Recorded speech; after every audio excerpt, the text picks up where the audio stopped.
This is the Lightning Junkies podcast with your host, Chaz. On this episode of the podcast, we have Matt Odell and Jack Everitt as co-hosts, and we're talking about high Bitcoin transaction fees and their effects on the Lightning Network. But I want to go ahead and welcome you guys to the podcast. How are you guys doing today? Yeah, good. Very good. Thanks for having me. Really happy to be here, Chaz. Good to hear your voice again. Well, I really appreciate you guys joining me on kind of short notice. We tried to do this last week, but I had to dip out, unfortunately, so I'm glad we're doing it now.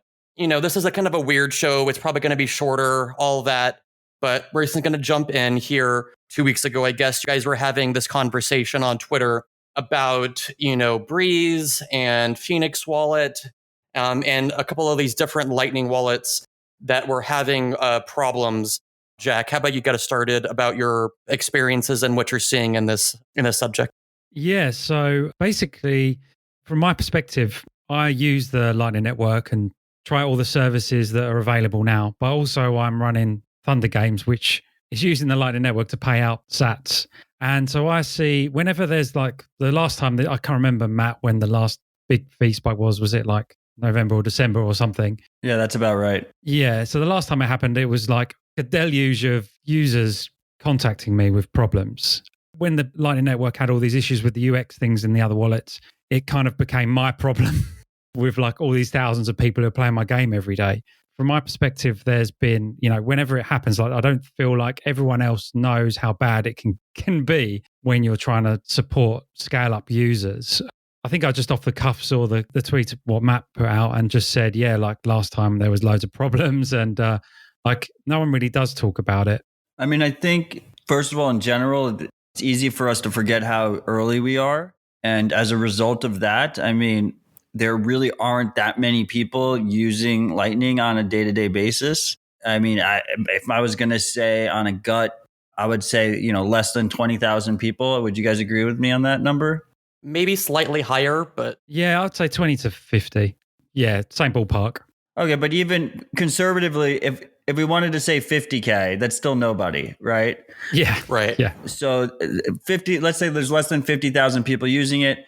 Most Bitcoiners are like the buy and hold types, right? And they're just keeping their Bitcoin in cold storage and they're not spending it. So a lot of talk, I think, about transaction fees for the average user just isn't really something that they think about. Definitely not in like a foresight type of way. So what happens is we have these fee spikes, and both times recently, both fee spikes, whether that was in November or now, it's been getting blamed on like the hash rate being pulled off for like rainy, dry season in China for whatever that's worth. But my expectation is, and I think you guys would agree with me, is that on-chain fees are going to rise. So these fee spikes, while short-term, we're already seeing the fees kind of dive off here. They're kind of a example of what's to come. And what we see in the Bitcoin land is, not only do we not have as many people using it as people really think, we also have a tendency for people to try and gloss over problems. In Bitcoin, I think it's really important that people are adversarial thinkers, think outside of the box. And you just don't get like the kind of engagement and excitement talking about concerns and issues. But they need to be discussed, and they need to be discussed ahead of time. Otherwise, we're going to have these kind of problems. And a perfect example was this last week. Jack is talking about these kind of issues he has onboarding new users. And these users are people that like playing games, but they might not necessarily be, very technical people. And they like to use these user-friendly Lightning wallets because if anyone, I mean, this is the Lightning Junkies podcast, so I'm sure your listeners are aware, but once you start using Lightning, no one wants to transact on chain. It's significantly better UX to transact using Lightning. Now, the problem with the UX is where it comes to managing channels and stuff. So what do we have? We have these mobile wallets that try and hide that complexity behind the scenes, but when we have these fees increase on chain, all of a sudden you start to see all these issues that we're behind the surface and kind of covered. And a perfect example was this last week, we had one of the top mobile wallets, user-friendly mobile wallets, Phoenix Wallet, that just didn't allow users to open channels for the last week or so. They just today, for the first time in like a week and a half, you could actually use the wallet as a new user, right? Yeah, and that's what happened the first time the fee spiked with me. And I have to put my hands up here a little bit because I don't really know how the Phoenix wallet was. Well, I didn't then know how it was working. I didn't really research like how it could affect my business. So I just assumed that you could do microtransactions with their wallet. So they could, when the fee market was low, because a user could download the Phoenix wallet and it would behind the scenes open a channel for them. And then I could do my daily cash outs from my games, which would be like 10 sats to 1,000 sats or whatever. But then when the fee market got high, basically they said, no, you can't, we don't open any channels automatically unless the initial payment that's going to come in is 10,000 sats or something. Like I never give away 10,000 sats. So all of the people who I'd recommended Phoenix wallet to, because in my game, I have a walkthrough to help people download a wallet because I'm onboarding new people to Bitcoin straight to Lightning. So I'm recommending different wallets for different types of people. So I'd recommended like the Phoenix wallet to perhaps like 5,000 people or something. Then all of those people playing my games couldn't like cash out. So, my customer support was just clogged with people not cashing out. And then I didn't really know what the problem was. So I spent a couple of like development hours or like all day, like thinking like, why is Phoenix not working?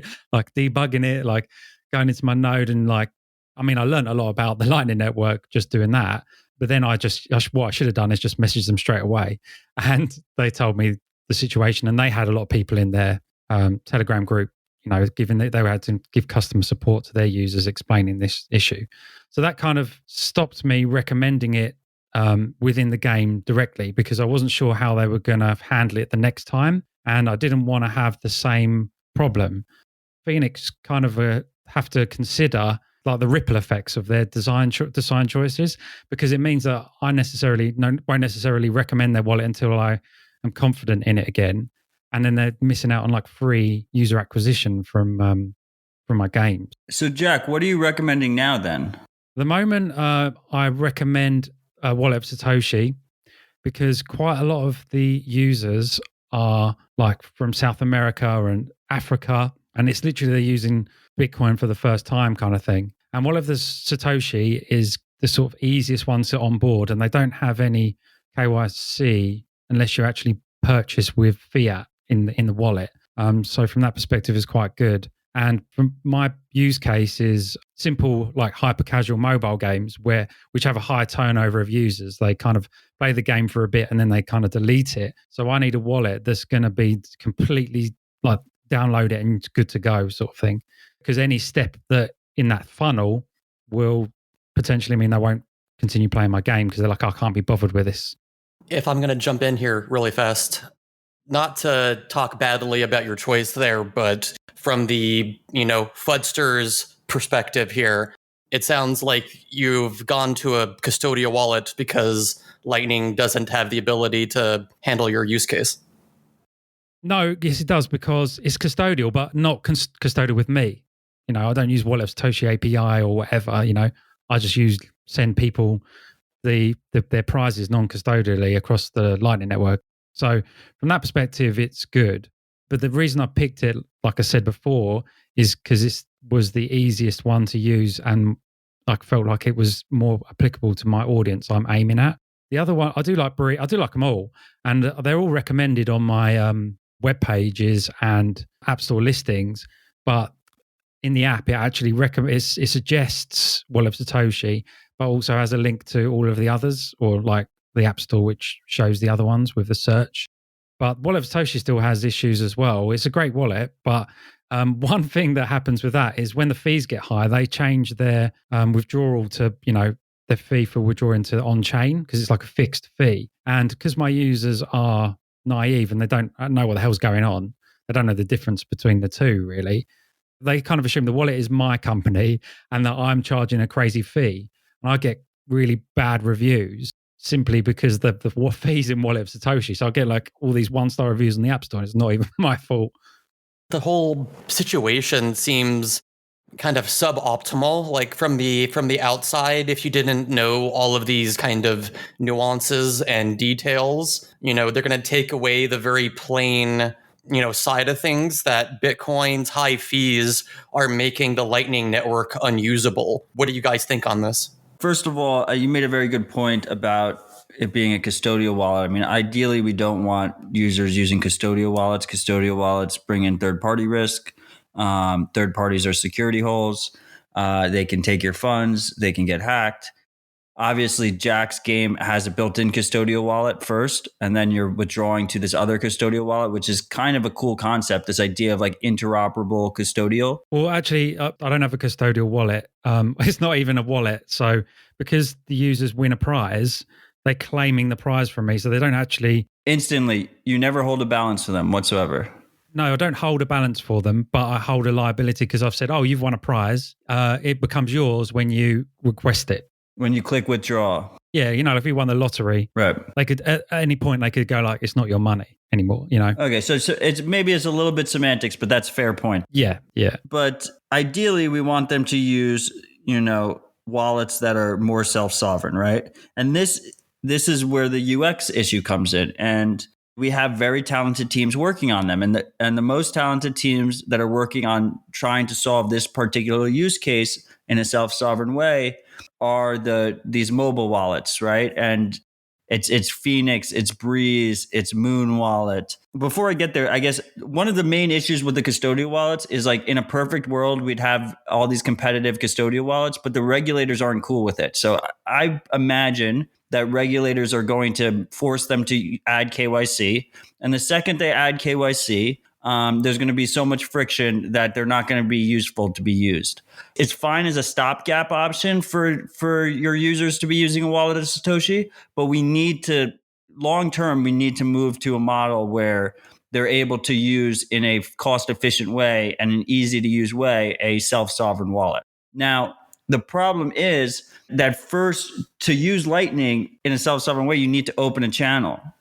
And that channel has an on-chain fee burden. You have to pay an on-chain fee. And also for them to receive, we're talking in your particular use case, right? The user is coming right into Lightning and they need to receive immediately. So they need inbound liquidity. And that inbound liquidity obviously is being provided by the wallet provider, right? So they have to lock up an amount of funds, which is not a free thing, right? That has its own cost to it. So I think what we're seeing right now is a lot of these wallets, to try and onboard users, are eating those costs, and they're not, their model isn't a sustainable model. And that's something we see all throughout tech, right? This idea of you do a loss leader and you take a hit, but you go for user growth. And then in the future, you try and raise fees to a sustainable amount where you can monetize. And because of that, when these fees increase, the wallets are getting killed. Every time one of your users was doing this on Phoenix, they were losing more and more money. So as a result, instead of actually creating a more sustainable setup for themselves, they just stop people from using it. So I think what we need to see here, and we will see it as fees continue to rise and we have these spikes, is these wallet devs are going to have to come up with more sustainable models, more transparent fee structures, so the user knows, what they're paying when they're paying it. In Jack's case specifically, like I think what kind of is going to happen is if we're talking about users onboarding directly onto Lightning, it's almost going to be like a credit relationship, right? In the beginning, a wallet like Phoenix will take a risk, and they'll basically provide a line of credit, which is that inbound liquidity channel, on the expectation that enough users will get past the loan period and then get them to income, right? And where they can actually make money. They're almost like loaning them the liquidity in the beginning. Their expectation is they'll be able to monetize with the fees and basically pay down that credit, and then monetize with. I'm not sure how they're going to monetize with just fees alone. I imagine there's going to be some like data analysis or something of what people are spending their money on or whatever. One thing to consider as well is one of the best user experiences I've seen so far is the Umbrel node. And how that works is like when you turn it on and get it set up, you can use Bitcoin straight away because it uses, is it a neutrino node, Matt? Yeah, I think it uses neutrino filters in the beginning. So like you have a semi-trusted environment, but you're able to get started right away while the chain is syncing in the background. Yeah, so maybe there's something that can be done, like the custodial route is like whilst you're sort of learning, you get the custodial wallet, but then that wallet, as you learn more, you can unlock the features to turn it into a non-custodial, basically. So it's almost like they set up all your channels for you. And then when you're ready, you can kind of take possession of those channels. The problem, Jack, is you can do all these creative things if regulators allowed people to do custodial wallets. There's a reason we don't have custodial wallets, and it has nothing to do with market pressure or what users demand. It has everything to do with regulators will force KYC on you. And if you have a product with KYC, it's going to have way too much friction. It defeats like the beauty of Bitcoin's, ease of use. But like Wallet of Satoshi has no KYC and it's like available in every country. Jack, it's a ticking time bomb. It's just, it's not something that, I mean, look, if I'm proven wrong on this, that'd be fantastic, but it's not something that I think we can rely on. Yeah. So you really got to just cut out the custody element completely. But I do think, there's always going to be a cost to transactions. That cost has to be paid by the user, and a user that's getting onboarded right in the beginning is not going to have funds to pay your fees. So you kind of just have to take a calculated risk that they're going to be able to pay fees, 2 months in the future, 3 months in the future when they have more funds on your wallet.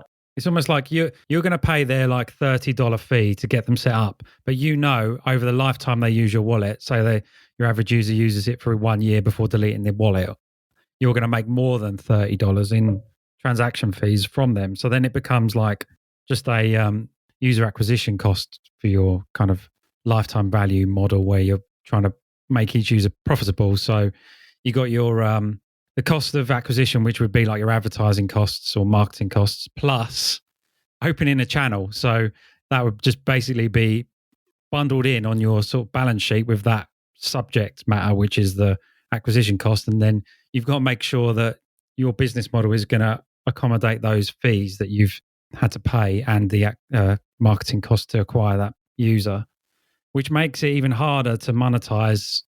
Like if you consider your user acquisition cost isn't just $2 to get them to download your app by doing an advertisement, it's actually $52. Your business model's got to become like super profitable because it's costing you $52 to acquire a user, basically. If you eat the first channel opening, as you're kind of suggesting. Just to throw it out there really fast, as a quick little side note here, Breeze, I think as all of us know, added their little podcast feature recently, and they seem to be kind of monetizing through that. They get a cut off of each podcast listening transaction or boost transaction, and they also get the podcast index also gets a cut of it as well. So that might be an alternative way to kind of move away from trying to profit off of transactions directly. Yeah, I agree. I think it's important to realize a couple of things. First of all transactions have a cost. The question is who's paying for them. The second thing is we run into more of these issues at the lower amounts. With on-chain Bitcoin, your transaction fee is based on the amount of data that's hitting the chain, not the amount that's being sent. So channel opening for 1 million sats versus a channel opening for 50 Bitcoin is going to be the same fee, all else equal. But on Lightning, the fee is based on the amount you send, not the amount of data you send, which is way better for lower fee payments. But the problem is that first channel open. Yeah, I think it makes sense to me that there's going to be this calculation where it's like how much can I pay for this user acquisition cost in the beginning to make it work? But I don't think that necessarily needs to be centralized. We could see things like Lightning Pool, which right now is obviously, not very user friendly, but this idea where there's like a free market behind the scenes that plugs into the wallet, where there's actually like market makers that are trying to make that profit calculation. That kind of makes sense to me. I mean, we're still, it's such early days with these things. Yeah, it is very early. And like when I bring up any issues I've had, it's not like I'm complaining. It's definitely really early. And most of these issues are sort of temporary. But Matt's right when he's saying we need to kind of be a bit more forward thinking and prepare. Like no one prepares. Everyone just gets like caught out every time sort of thing, like regular users. When we talk about like a Lightning world, right? Like every time we hit the chain, it's going to cost so much fucking money. Like we have to try and avoid hitting the chain as often as possible. And it really becomes obvious when the fees go up in these fee spike situations.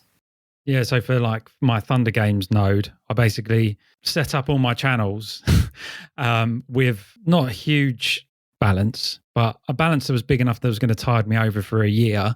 But then also I would know that balance is also going to grow every year. So the actual fiat value of that channel is going to get bigger. And then the idea is to just top it up over Lightning in the kind of circular economy. So I'm trying to like only do the one like on-chain transaction for each of my kind of routes that I want to pay through. For me, I just needed to set it up to, all the major wallets and a couple of kind of so-called Lightning service providers. Then I don't have to worry. And it's kind of like that's the mentality I feel like users need to have with Lightning is like a Lightning channel isn't for Christmas, it's for life kind of thing. Like set one up as if you're going to look after it for a long time. And then you don't get caught out and you can just kind of use these like the Lightning pool or there's some other services you can use to top up your channels, and then you don't have to do any more on-chain fees. And then I don't really like the Lightning network is like paid by how much you're sending. I don't really understand why it's like that, but I don't pay very much because I've got enough channels to all the wallets where I think my average fee is like 0.5 Satoshis or something. But that's quite high actually, considering my average payout is like 20 sats. That's quite a high fee. Well, with Lightning, you have two transaction fees that are set by the routing nodes, right? You have this base fee, and then you have this variable fee that goes up per the amount you're sending. And that's a very different concept than on-chain. Is there a technical reason why? Because the scarcity isn't the chain. The scarcity is your liquidity in your channels. So each routing node is basically in an efficient market. They should be pricing how much their liquidity is worth. So like my routing nodes that I run, I keep a very low base fee so I can keep your kind of use case practical, very small payments practical. But then I use a higher variable fee. So if someone tries to send, like a million sat transaction, $500 at current prices transaction through my liquidity, they're going to pay significantly more than percentage wise than if they send 10 cents worth. If they send 100 sats or 150 sats, I'm prioritizing for them. I'm prioritizing these smaller transactions because I'm pricing my liquidity that way. I'm curious your thoughts, both of you guys. What if like a wallet was like a Phoenix wallet type of situation or a Breeze type of situation, and they were like at startup, they were like, you can only start this wallet if you bring to the table 500,000 sats. Like you have to bring $250 at startup, and this is going to be your lifelong relationship with us. And then from that point on, you can receive microtransactions or low cost transactions. Is that a deal breaker? From my perspective, I'll jump in really fast. It seems like a bit of a deal breaker for most of the people likely to be using a wallet like this. I think, for us, I think we're already so deep down the rabbit hole. Like we could find 500,000 sats. We could find 1 million sats pretty easily, I think, and put it in there and, Bob's your uncle and we're done. I think for most people that I would want to onboard, I can't imagine that being an easy sell. Like right now, I'm imagining my friend who's been kind of with me on the Bitcoin journey since 2013, but has also been kind of talking shit about all the wallets and everything I've ever shown him ever. Because like he's not in it. He does something else and he's fine, whatever. But like I think about being like, hey bro, can you drop $500 into this app really fast? And he's going to be like, no, go away. I have other stuff to do. And I imagine that's the majority of how people that are curious but don't have the conviction yet are going to respond.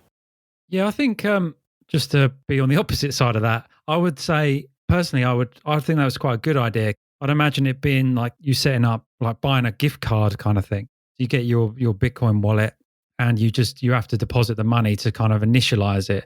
So it's almost like buying a gift card. And then you send it like $500, and then the wallet does some magic and gives you inbound and outbound liquidity.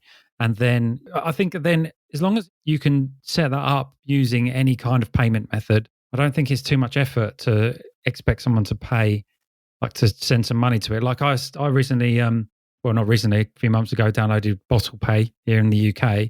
you can't do anything with it unless you've put some money on it.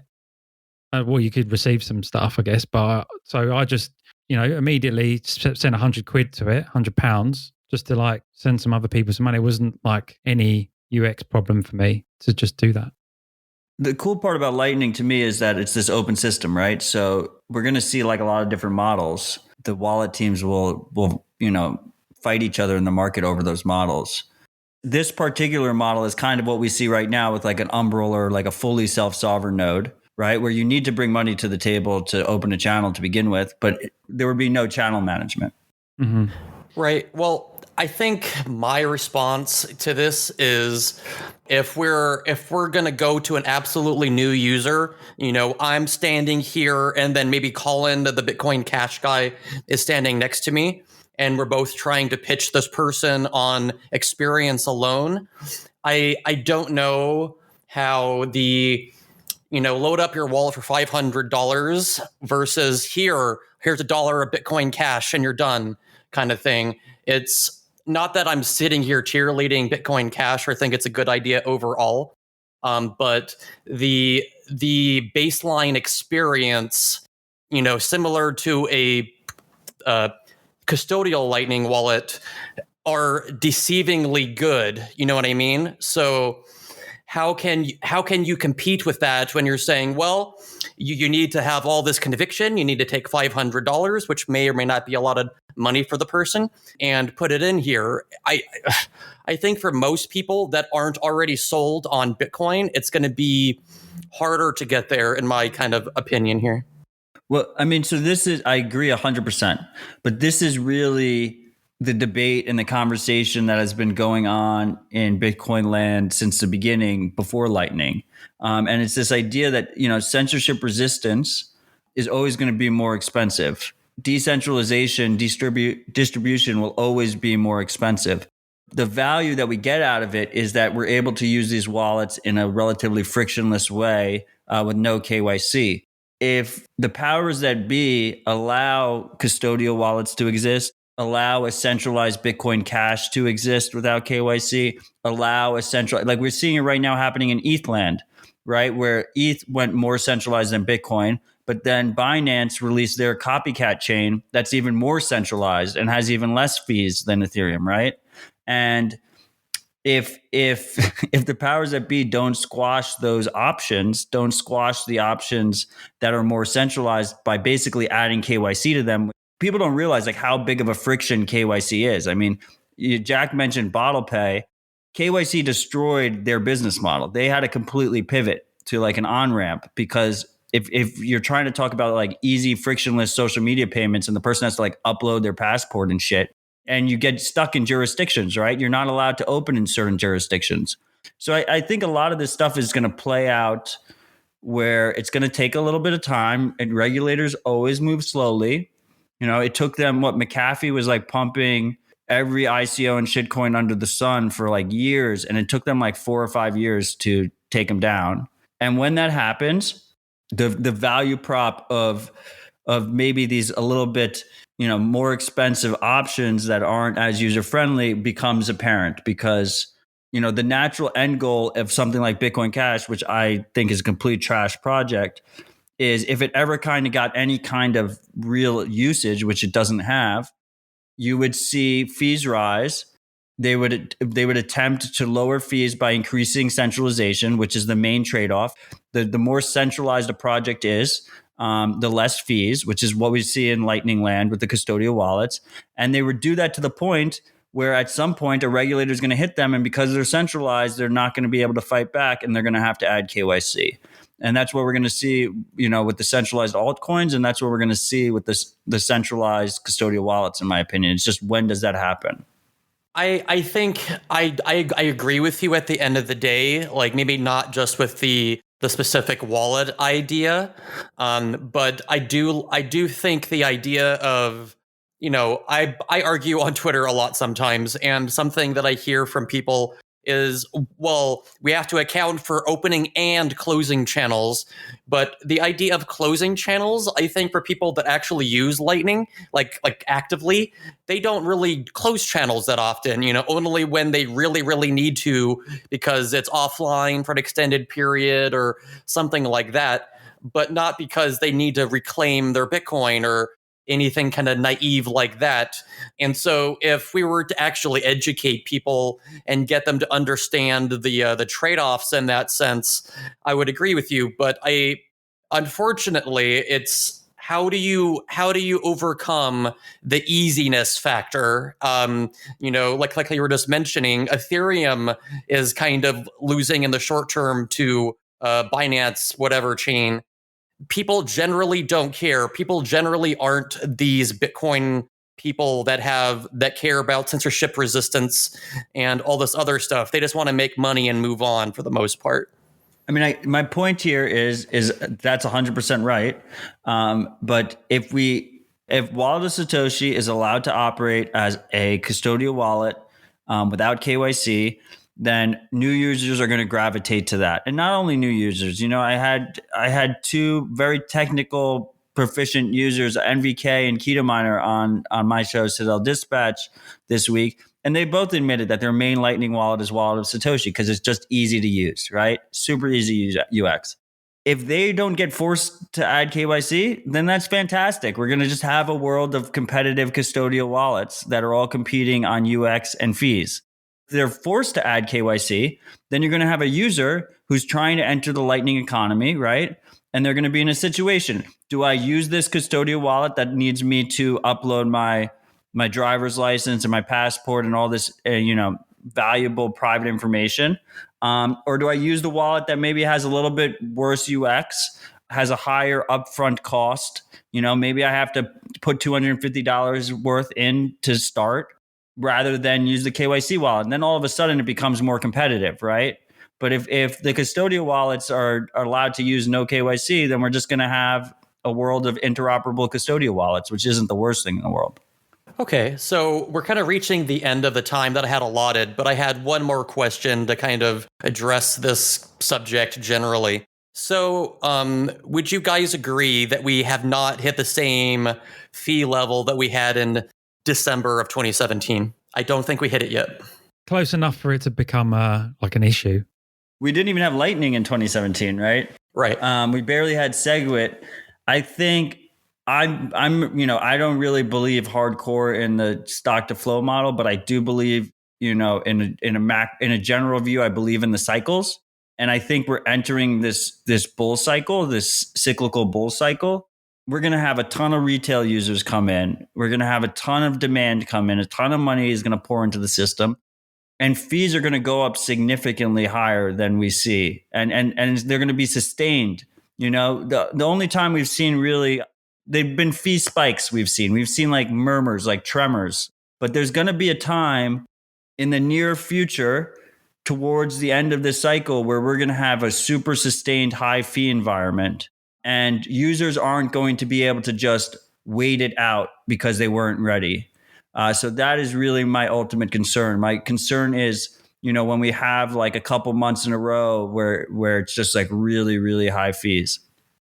Right. Like this is something that's come up on the podcast since I started it, is that, Bitcoin itself is not going to stay at, 1 sat per VByte. Obviously, we haven't had that for a little while anyway. But then beyond that, you're going to have this situation that we have with Phoenix Wallet and Breeze, but intensified. So maybe that's my last question here. Let's assume that fees are sustained, maybe 10x from where they are now. How does that affect the Lightning Network? Are people being forced to basically think ahead at that point? How do things look like, do you guys think?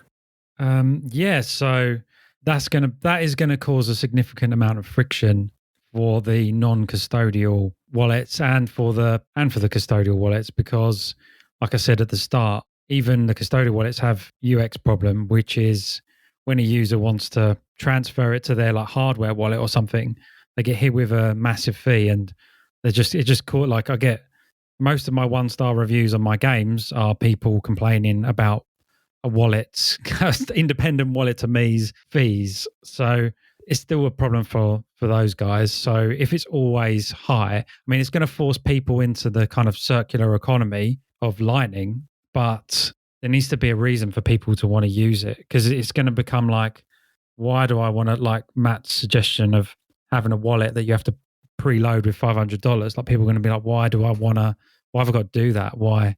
And just not do it, you know? And then Bitcoin just becomes this kind of like literally like gold that you can't really, well, you can use it if you're willing to learn and willing to make the upfront investment. But most people, I would suggest, are not going to do that unless they've got like a massive incentive. I think it's important to realize why transaction fees exist in Bitcoin in the first place, on-chain transaction fees. And that's because nodes around the world being operated have bandwidth costs. And all this data that's hitting the chain needs to be broadcast and received by all of these different nodes. It's important that we keep that cost accessible, we keep it down, because if it gets too expensive to use your own node and run your own node, we're going to have less nodes and it's going to become more centralized. And then if it becomes more centralized, then we're going to get regulated, and it's going to get regulated on chain, where to a point where you have to use KYC to use it on chain, and that's destroys the whole fundamental value prop of the system. That's why transaction fees exist. Transaction fees are a market-based way, a proper free market-based way to be efficient on-chain. And what I think is going to happen is people are going to get burned, and they're going to learn very expensive lessons about being more efficient on-chain. That's going to be both users, but also mostly going to be operators of these different wallets, exchanges, services, every kind of project in the space. Ultimately, what I expect is a future where most users will only hit the chain twice. They'll hit the chain for saving, for long-term savings, family wealth that they want to save for decades. And they'll hit the chain for the first time they enter the system. Sometimes that will be paid by whatever project brings them in. If Jack wants to bring in new users, it's going to be part of his user acquisition cost that he's going to have to stomach this cost in the beginning and expect to make more from them in the future. Or it's going to be from the individual user. And what we'll probably see is we'll see a mix of both. But most people, it'll be an extreme luxury to hit the chain. And most people are going to try and avoid it at all costs because it will cost them a significant amount of money. All right. I think we're going to go ahead and end the show there. Do you guys want to go ahead and let the listeners know how they can find you on the interweb and shell anything you might want to shell? Yeah, you can find me on Twitter at Jack Everitt, and you can check out my gaming project, Thundr Games, THNDR Games, and that's on Twitter as well. Chaz, thank you so much for having me. It's an honor as always. I love your show. I'm a listener, and I'm glad to be a repeat guest. I look forward to be on again. My name is Matt Odell. You can find me on Twitter, Matt_Odell. MattOdell.com has all my links, resources, guides, and all those great stuff, all on Bitcoin. I do 2 shows a week: Rabbit Hole Recap, which is Tales from the Crypt, that's tftc.io, and Citadel Dispatch, which you can find at citadeldispatch.com, or you can just search Citadel Dispatch in your favorite podcast app. Well, perfect, guys. I appreciate you both joining me on this particular subject. I'm going to shill really fast as well here and let our listeners know that they can support the podcast by listening to us on Breeze. You can listen to us on Sphinx Chat. And you can also support us by going to lightningjunkies.net/support. But for now, I will see you kids on the Lightning Network.